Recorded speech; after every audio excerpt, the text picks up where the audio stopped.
All right, it's Wednesday. We're back. It's The Positive Effect. My name is April Sobral. I am the author of a book called The Positive Effect and the founder of Retail U, which is an online e-learning company for retail leaders.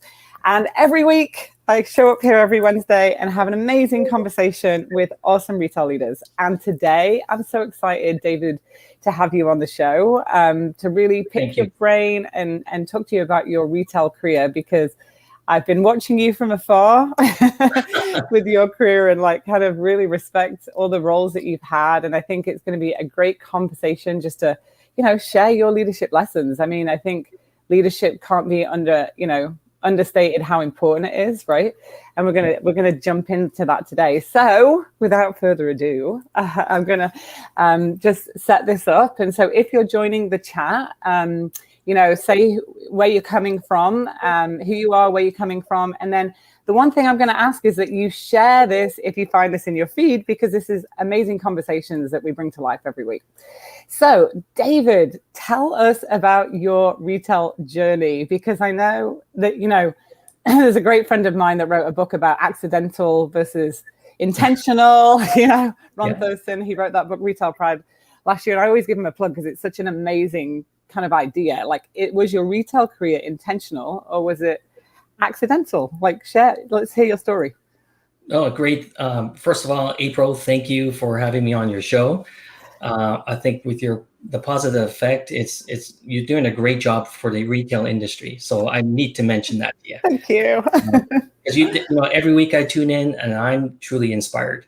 Thank you, David. I can't believe I'm on this show. So thank you. My story. Well, boy, oh boy, it goes back a while ago. In my case, I don't think it was accidental or intentional. I was actually born into a retail family who owned several different retail businesses around Vancouver.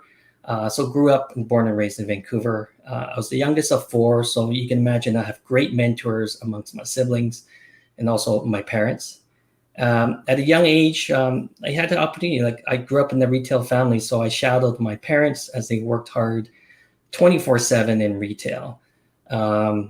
Growing up, I remember, accompanying my dad to visit suppliers on buying trips, even waking up in insane hours in the morning to go visit the florist, flower auctions so we can secure, best price, best product. Wow. And frankly, I've been amazed growing up where, customers would walk into a store, and he was involved with grocery, restaurants, etc.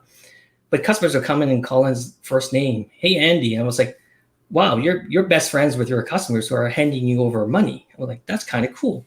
But, it was a hard job, but I was always inspired by his philosophy that he's always taught us for, keep working at it, keep being persistent, and you're going to be very successful.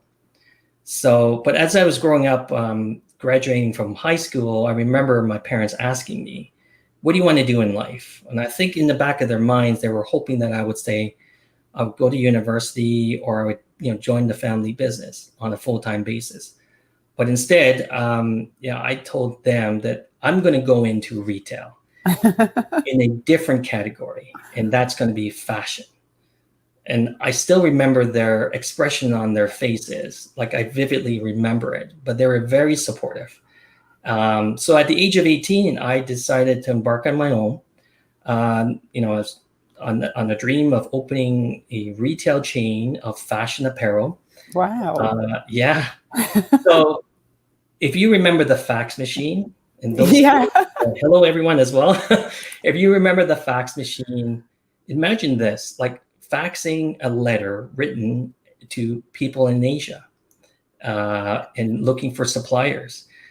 But I could tell you, I got so passionate about retail that I signed a store lease for 10 years. Wow. Before I knew what I was going to sell. Really? Yes. Wow. I didn't tell my parents that. But when they found out, they were, again, very supportive. But they go, you better figure out something fast because that store is going to open in a few months and you're going to start paying rent. So I was trying to look for a product, and literally one day watching a movie, I wasn't paying attention to the movie because I was thinking about the business. I got an idea that I'm gonna approach an Asian brand, because the influx of immigrants coming into Canada at that time, I thought of bringing a piece of their home to their new home. Oh, smart. And that's why through the fax machine, I was sending letters to manufacturers and brands. And I do recall one pivotal moment of my career was, I do recall a meeting with a chairman of a large brand in Asia at the moment, and visit his office, sat down. He came in about 5 minutes, he decided to leave the meeting. Really? He left me with the executives, and I was like, that was it. And so the meeting was very quick. In reflection, I think the problem was I don't think I was dressed properly for the meeting. I was in a pair of jeans, a t-shirt, and somewhat of a varsity jacket. So I never gave up. So I opened the store a couple months, and but I always wanted this brand. So what I did was, again, went back to the fax machine, sent him the letter, requested the second meeting, went there, and in 30 minutes, he gave me the license. Wow. For the brand in Canada for a year. But after the meeting, I asked him, "Do you remember me 6 months ago?" And he said, "No idea who you were." Really? Yeah. So so you showed up with a different outfit on this time? Wow. Yeah, different outfit. I guess I combed my hair, etc. But it was almost like Dragon's Den, right? Trying to convince him. But he agreed. And so in summary, with the family business and retail, having my own store, eventually, in fact, building the business, passed my 1-year probation and grew it to a 12-store chain in Vancouver and in Toronto, in places like Robson Street, Pacific Center, Toronto Eaton Center. Yeah, paying some significant rent, but we were performing. I thought to myself, this was awesome. Stores were doing $1,000 per square foot. We hit over 10 million in revenue. Wow. We had big plans. In parallel, I was in talks with Calvin Klein, Armani Exchange to open freestanding stores in Canada. So things were great. But a big lesson in life came about, and this could be a different podcast in the spirit of partnerships. But the chairman became a partner of mine, and things start to go weird. And so eventually a hard decision to exit the business. So essentially that was a school of hard knocks, and that was my introduction into retail. Wow, I love it. I did not know that about you. That is fascinating. So young to build a retail chain. Not many people can say that they did that. That's impressive. Thank you. I was labeled as an adrenaline junkie at that time because I took a lot of risk, as you can imagine. Yeah, 100%. Okay, so then what happened next? Oh boy.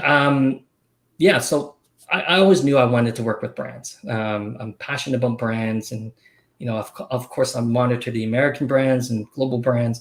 But I was 28, and I was deciding what's my next step. So this decision was, do I go into another startup or do I try corporate? And as at the decision making, Lawrence Firestone from Esprit gave me a call. He was Esprit Canada's president. So he flew me to Montreal and had a grueling 6-hour meeting with him. And after the meeting, he offered me the VP of retail. So I thought, okay, let's do this. So I moved at that time, my wife and I were recently married, and we decided to move from Vancouver to Montreal, and had a great experience at Esprit, global brand with presence internationally, and then eventually become the country manager for Esprit, revamping, turning around the retail presence there. Yeah. And so it was great. I remember that. And there was a lot of great people that actually recruited from Esprit towards the end, like great training, great leadership, like positive culture. Like I do remember that. And I love that brand actually, because I'm from England, obviously. So Europe, so I knew it. Amazing. Right. Mm-hmm. Yeah. And all right. Too bad to see it not here, but it's still prominent in other parts. places. Oh yeah, so I guess, it totally is. Yeah. To tell you my story, so I think what I need to do is, in reflection, I could bucket my career in 3 parts. Okay. Or 3 decades. Love it. So I kind of explained where I was from an entrepreneurial retailer. Mm-hmm. That was my first 10 years. And then the next 10 years was, yes, going into the corporate world with Esprit, turning around the business there, developing it, and then moved on and helped. Remember, I said I signed a lease without knowing. Well, the landlord, whom I kept in good touch with, hired me to lead an expansion of retail stores, and one of them was Daiso, which was a 100 yen / dollar store chain from Japan into Canada. So that was a great experience in helping him expand. And then eventually I moved on in the corporate world to run a 200 store women's wear chain out of Winnipeg and moving there. So you can look at that decade of going into the corporate world and, leading teams, building teams, transforming brands. And, that it was a great decade. The third decade, I must say, I learned a lot from Peter Nygaard, although he's not only news about it, but mine is that piece of it. Yeah. He frankly was one of the great leaders, and he got marketing out of me. Like, he saw the marketing sparkle in my eye. And that really has led me in my third decade of my career in marketing roles, and had a great opportunity to work with the Northwest Company, 340 plus year global retailer. And the last while with Marks and Sport Chek as part of Canadian Tire, another awesome company, great leadership there. And also during that decade, I went back to school. Oh, so, did you? Wow. Yeah. So I got my MBA there at that time. So lots were going on. So now I'm on my fourth decade. And what's the fourth decade about? What's that about? Oh, you know what? I kind of think it's, my career has gone from, business owner to multiple VPs or directors, and, success is never a straight line. So you kind of keep working at it. And today I'm a CEO of a semi-precious gemstone mine here in Calgary, or Lethbridge, Alberta, which is the best kept secret in town, but globally distributed over 28 countries. But we are vertically integrated. We mine it, we manufacture it, design it, and retail it and wholesale it, with a big presence in China. Oh, wow. Yeah. And I know we were talking about that earlier, like it's the best kept secret in Canada, because I didn't know about it until, the announcement was that you were taking over last year, I think it was. I was like, interesting. I got to look up this company, and it's beautiful gemstones. It's amazing, actually, when you look at it. So no, thank you. Yeah. So we're going to dive into some leadership questions. Your career is fascinating. I mean, going from having that entrepreneurial start, and then going through the corporate, and now, that decade of marketing, which I think is really important, because I'm learning marketing, having my own business now. And I really respect anybody that leads a marketing team now, I'll tell you that, because I'm like, just being in operations my whole career, I didn't really understand it, but now wholeheartedly I do. So I think it's such a good foundation for anybody. And I think also just hearing your career, you've done different roles and different areas, which I think sets people up for growing in their career and taking on more, because you now understand all the different parts of the business, right? I've heard that quite a bit from people that have grown through their career. So what were some golden lessons learned? If you had to reflect back, because I always love asking those questions, because we can learn from your lessons learned, that you can share with us that we can learn from. Sure. There was a lot of lessons. But I think there's three lessons that hold true to me. And frankly, I tell my kids the same, and I tell my teams the same, but it's network. Number one is network. Go and say hi to people, reach out, don't turn down a chance, whether you're shy or you're not. Like, you got to go and meet people. Retail is a small world, and everyone knows someone. I'm sure you and I know the same people, right? So, yeah, we do. Yeah. So be comfortable with the uncomfortable, push yourself and meet with people. I mentor several people in the industry, and I say, just who do you want to be? Who do you aspire to be? Who inspires you? Reach out to them. Go and have a coffee. They're willing and most willing to talk to you. Like, I've heard in other segments, you talk about Mickey Drexler. Right. I built a relation. Like, I reached out to him, and we, from the Gap to J. Crew, we've kept in touch there. Yeah, it just takes, you just have to have the courage and just say, I'm going to do it, right? Like you just have to send that email, or, now you can connect with people in so many different ways. And that's why I love LinkedIn as a platform, because you can connect with so many people on LinkedIn, but you just have to take that step and do it. Just 100%. do it, right? Yeah. No longer the fax machine. So digital communications is so much easier. The second one is, don't burn your bridges. No matter, this is a biggie for me, like no matter what role you hold or what situation you are in, do not burn bridges. I mean, it's emotional, but you know what? Don't burn your bridge, because again, it's small, and you never know whether you need someone or your next change. Some of my teams, I tell them, look, never burn a bridge, because especially me as your leader, I don't want to burn a bridge with you guys, because one day you could be the boss of my son or daughter. Right. 100%. So, right. So it's my interest to coach and train you guys to be leaders, so that one day, this whole industry could just blossom. And the third one, very simple, always aim high, set goals and visualize them. Visualize them. Yeah. Explain that. I mean, I love this, because in my book, I talk about create is visualization is the second pillar that I teach leadership in. So explain that. Yeah. You know what? I guess this is because the marketing inside of me, like it's visual, it's creative, but at the end of the day, you have to visualize where you want to be. And then I'm a cyclist, for example, right? If you're cycling, you keep your eyes straight to the road, you're going to go straight. But once your eye goes around, you're going to probably fall off the bike. Right. So you got to visualize what road you're heading down and keep that end game in mind, right? And you got to visualize where you want to be, but always aim high. Where you are today, if you're a DM or store manager or a regional manager, and you want to, get to that VP level, keep aiming high. Keep striving for, better or higher.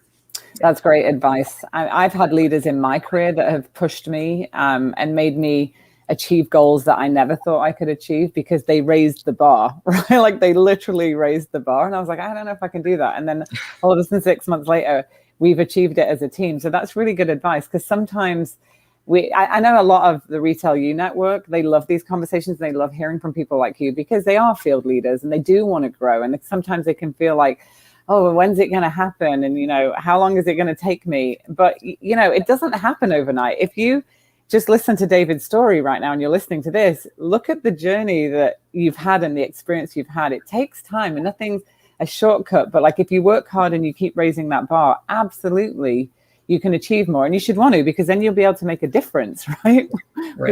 Fix all the things that you want to fix. So really good advice. Okay. So when you think about pivotal moments or achievements in your career, because, you look at your career and you look at your resume and you're like, wow, you've done all of this stuff and you've held these roles. But there are those pivotal moments that we hold near and dear to our heart that really propelled our own personal growth as a leader. So can you share a pivotal moment or a couple that can really speak to like your growth as a leader?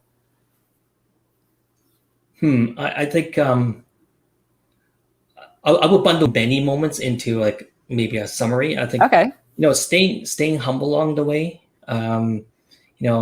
Everything. I was a chain store owner, I had my own business, to a corporate executive.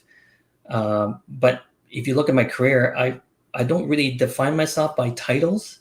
I was willing to learn and be flexible on my journey, from a directorship to, VP, back down. Like it's not about the levels, it's about the willingness to learn and be flexible. And I think throughout my career, I've been adaptable and flexible enough that I've learned those different functional areas that I think has made me a better leader. And understanding at those levels what people go through and what they face, and has made me a better person. So when you talk about like learning though, like learning these different functions, did you Did you seek out mentors, or did you just accept feedback when it was given to you? Or like, what did that look like?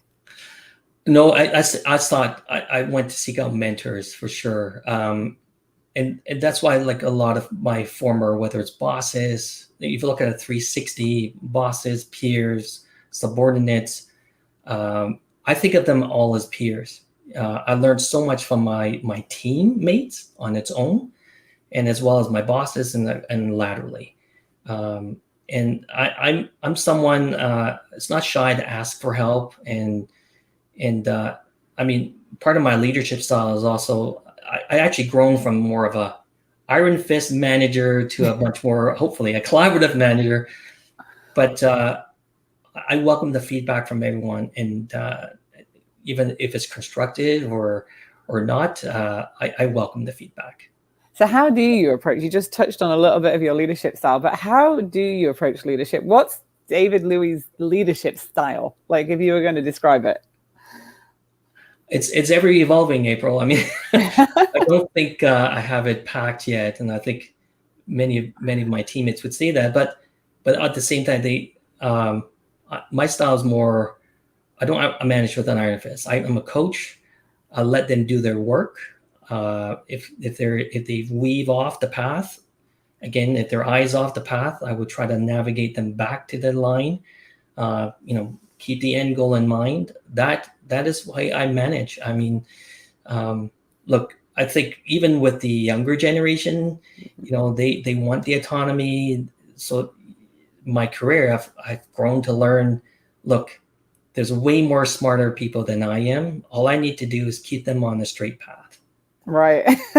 It's interesting because when I grew into a vice president role, what I thought from when I was a store manager, what a VP did, my leadership evolved quite a bit, and I became a better listener, better at facilitating collaborative conversations. I remember back when I got my first, manager job, I did that thing where most managers do. It's like you get that title and you're like, oh yeah, now I need to do everything and tell everybody what to do. But the more that you can, like you just shared, like always learning, being open, being a teacher, being a coach, I think the more that leaders embrace that and can demonstrate that and develop other people, the more their career is going to grow, right? Because at the end of the day, you need to be able to develop your future leaders and pipeline. That's a big piece of being a leader. I always say that.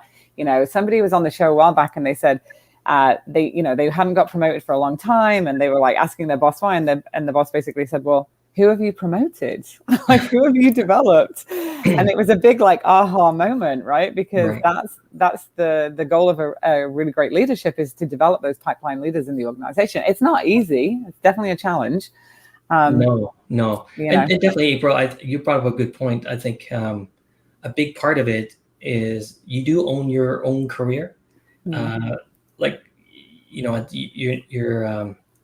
are times that you're going to be offered and granted and promoted, etc. But you own your career. You have to develop yourself. You got to be, visible. You got to do your work, but you own your career. Right? Yeah, 100%. Yeah, you can't wait for somebody told me that a long time ago. If you don't have a personal development plan for yourself, then you're waiting for somebody else to develop you. It's never going to happen. Yes. Right? I talk to leaders about that all the time. So you talked quite a bit. You talked a little bit about different things that you've learned. Like, what are you reading now? Like, how do you stay current? How do you develop your own leadership skills now? Because obviously it evolves, and now you're like leading a company. So how do you stay relevant and learn leadership skills? Well, you know what? I'd love to read more books. I just find I don't have the time to do so. Yeah. But of course, the internet is a quick. I do a lot of quick reading. I like short stories, short nuggets. Many of my teammates, current and past, would know that I share a lot of articles. Especially when just stimulates your thoughts, your mindset, and look at different verticals, and that's how I stay current. I had one of my friends actually reported to me, became a very good friend. Now we're part of this group thing, and then he said to the group, because I don't know where David gets all of his articles, but he's pretty up to date on what's ever happening, even before it even happens. That's a big thing. So I'm like, okay, well, I'm just curious, right? So staying curious is an important part of who I am. Staying curious. And I think what I've learned in the last year through the pandemic is just a lot of us in retail before were like heads down in our own brand and like kind of just plowing through it. But now, since, we haven't been in stores and like busy doing that, everybody's kind of connecting more and sharing more. And I think that, you got to stay relevant. You got to stay curious and like set some time in your day to do some LinkedIn articles. There's so many snippets of things that you can grab now to share with people, right? Just to encourage them to help develop their skills. It's hugely important. So what do you think is going to be important then in the next decade of retail leadership? People. I think at the end of the day, it's people. If one thing I recommend to all retail leaders is, I know it sounds simple and it's preached over and over again, but it's honestly true. I'll give you an example. When we were trying to navigate Korite out of CCAA, I went to a mentor of mine and says, okay, hey, this January 1st, we're out of CCAA. We're now on the growth path, right? Do I focus on systems, product, finance, cash? Like, what do I focus on? And he bluntly said, people. I'm like, man, it sounds so obvious, but when I peel back the onion, I'm like, you're right, because he says nothing can be done without the people. People in retail is so important. And frankly, I led e-commerce teams. At the end of the day, it's all people too. It's not a computer, it's not a screen. It's people that make things happen. That's so simple, but it's so complicated at the same time for people to get that right? Yeah. But it's such a good filter or a priority to say all the time. There's been so many organizations I've been in. We've wanted to have a people strategy, and all of a sudden it gets put, like, for some reason, gets put aside in the conversation because we're dealing with so many other things. But it really does need to come to the top of the list. You're right. You can't do anything without people. I know, because we can easily get bogged down with a to-do list. What's our comp store sales? What's our daily flash reports? And at the end of the day, well, you need people to determine and decipher the information, and you need people to then action the action. It is people, right? A report's not going to do your work. So that's 100% true. It's just you're dealing with so many different personalities and so many different communication styles, and now challenges virtually and remotely. But which is really funny, because people ask me all the time, oh, I'm really struggling with virtual leadership. And I'm like, well, in retail, we've had that down pat for years. Yes. We've been managing remote teams for as long as I can remember, and keeping them engaged and getting them inspired and having touch bases and calls and conference calls and all that stuff. So I think a lot of people can learn from retail leaders like us how to manage remote teams, because we've been doing it for so long. Absolutely. Yeah. So what are you looking forward to, in your future? Like, what are you looking forward to? Anything you want to achieve? I know you obviously got a lot of goals, but like, you've achieved a lot already. So as a leader, what are you looking forward to? Thanks, April. Thanks. I'm a lifelong learner. I kind of look back and say I'm harder on myself than I am like anybody else on me. I treat the last 3 decades I was learning, and now my number one objective is to build Korite as a household name, as a desirable Canadian gem around the world. Number 2, I'm also very much in tune with what's happening from the digital space. So as an entrepreneur, and I still have the bug, I've started with a partner of mine who actually used to be one that reported to me. So we started this online e-commerce company that he's focused on with me to acquire, scale, and develop online businesses that are happening, that's sold around the world, in fact. And so I like to keep in the pulse of things, but at the end of the day, I do want to contribute to the retail industry. It has done well for me. I've never left it. Yeah.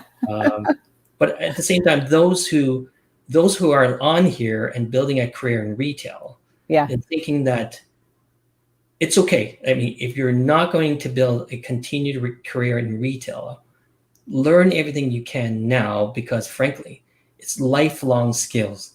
It's exportable to other industries and what you're learning, because you're dealing with customers, you're dealing with inventory, you're dealing with sales, right? So it's transferable. It really is. I mean, a lot of leaders now specifically will reach out to me and say they're having a hard time, looking outside of retail and finding something because they kind of get pigeonholed with this retail background. But I think you have to really sit down and think about, what your core strengths are, write that down, and what you're really good at, what you love to do. And like, you can create you can kind of transfer that to another industry. Like you say, there's so many people that have their first job in retail that take those skills with them for life, because you learn communication, conflict management, working in a team, taking feedback, not being defensive, all those great leadership people skills that are just invaluable to other organizations, really. Oh, absolutely. Mm-hmm. So those are skills that one will have to cherish. But those who are thinking about whether continuing retail, you probably will find yourself back in the retail game, because retail is addictive. It totally is. It is. Because it's ever changing. I have a thing to say: ever changing industry equals windows of opportunity. Yeah. Right. So, and many of my former team or current teammates would say, I like the quote of, "If it doesn't challenge you, it doesn't change you." So. It doesn't challenge you, it doesn't change you. That's a great one. Yeah, because the thing I love about retail is, like you say, like, it's forever changing. And if you like delivering results and you're results driven, you can make an impact really fast, and you can see the direct impact of your decisions and your strategies, right? Like in retail, that's the wonderful thing about it. And it is forever changing. We've been through this, whole e-com, and it's still growing, but digital age. And now I think coming out of last year, I think we're going back to people and connection. That's the heart of retail. I grew up in an antique store. My mum was a retailer. So I had the same experience as you, watching with customers when I was 8, listening to stories all the time, like it was such a great experience growing up in that. But I mean, I miss leading a retail team every day. I'm just like, I love what we're doing because we're adding so much value.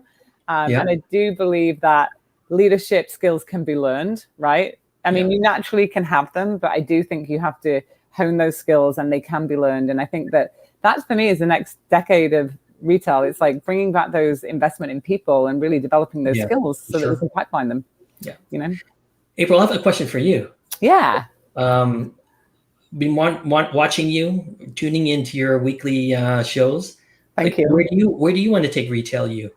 Where do I want to take Retail You? That's such a great question. I want Retail You to be, we are focused on reinventing retail education. That's what we're doing. And so I want Retail You to become a global retail education brand.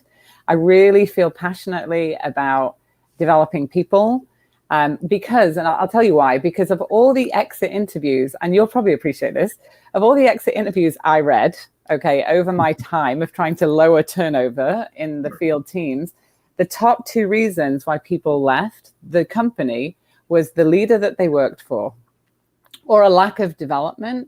And then third was pay. Pay was never really the top. So I truly believe that to lower turnover, you've got to have great leaders and not assume that people know how to manage people. A lot of people get promoted in retail because they're really good at what they do. They work really hard. They give great customer service, specifically in my area, which was field ops. And then now all of a sudden they have like a team of 10 or 20, 60, 500, and they're not equipped all the time to have those conversations and like manage people. So I want to help the industry lower its turnover. I want to help the industry have the tools and resources in an affordable way, a very affordable way, and like create on-demand learning that's going to help us develop better leaders, because I think a leader has a huge impact on an employee, and if we can just nudge that by 5 to 10%, people will have a great experience. And when people are having a great experience, the energy that people have in an organization, you can achieve anything. And it impacts their life. You work for a bad boss, it impacts your life. Like, you go home and you talk about it at night with people. And I've come across many of those too. And I've come across really good bosses too. Yeah. No, but we remember those experiences, right? So We want to I help think you're on the retailers right build path. better bosses. So yeah, that's our goal. 1 million leaders. That's our goal. Exactly. 1 million leaders to succession plan. But thank That's you for great. asking that question. No, that's great. But you did bring up one thing, if I may add. One suggestion I have for leaders is that you got to understand who your people are. And I mean, I literally mean that. I mean, there's not enough time in the day, and especially if you have a couple hundred people underneath you, it's very difficult. But ask your leaders to also do the same, because then you're going to get to know everyone. And the reason why I'm saying is because retail is not linear, right? Like over your retail career, you're going to be doing different parts and different functions. But if you're looking for a specific role, consider internally first before looking externally. I mean, the saying that the grass is not always greener on the other side. Well, it's not just the job; it holds true internally for internal candidates, right? Yeah. So I guess what I'm trying to say is because I won't say it, but there was a job that was posted. I was like, okay, I want that. But I was overlooked because I was already siloed and bucketed in a specific role that I was doing, that I was not considered for it. I'm like, I'm fully capable of doing that. Of course, you own your career. I brought it up, but at the same time, the mindset was already determined to find externally. So I say to leaders, understand who your people are, give them the opportunity, and look internally first. That's great advice. And I always say, when you're a leader in an organization and you introduce yourself in cross-functional meetings, don't just lead with your title. I always say, have your elevator pitch. It's like me, I would show up to meetings. I'm like, I wouldn't just say I'm head of retail. I'd say I create amazing customer experiences through positive leadership and inspiring my team. Then people remember that. They're like, oh, because if another role comes up and they're thinking about that, they might think, well, that person creates really great teams and positive experiences. So I tell that to a lot of women in leadership. I'm like, don't just show up and say, hey, I'm April, I'm the head of stores. Say something else of what you actually do, because that's going to make you memorable, you know? Right. Or share your ideas on a specific area. Yeah, 100%. So anyway, I'm looking at time. I could talk to you all day. The time goes like an hour. Fast. I know, it's going so fast on these shows. So we're coming up on just over 35 minutes, and we like to keep it around that so people can see the replays. Even though I could talk to all of you guys all day on these shows, because I just learned so much. Yeah. But is there anything else you'd like to just share with our audience before we start wrapping up? Oh, no, I think those who are in retail, enjoy the ride. It's ever changing. And frankly, I tell a lot of people, retail is actually if not the best industry to be in, because it changes so much, and every other disciplines that drive a retail engine changes so much with it. So enjoy the ride. Oh, such great advice. Thank you so much, David, for being on today. We really appreciate your insights, your career story, and I feel inspired. So thank you. And thanks, everyone. So for all of you listening out there, thank you for joining. We'll go back and read the comments afterwards. And if you find this, like I said earlier, share it with your retail network, because it was an amazing conversation with David Lui. So thanks again, everyone. Bye. Bye-bye.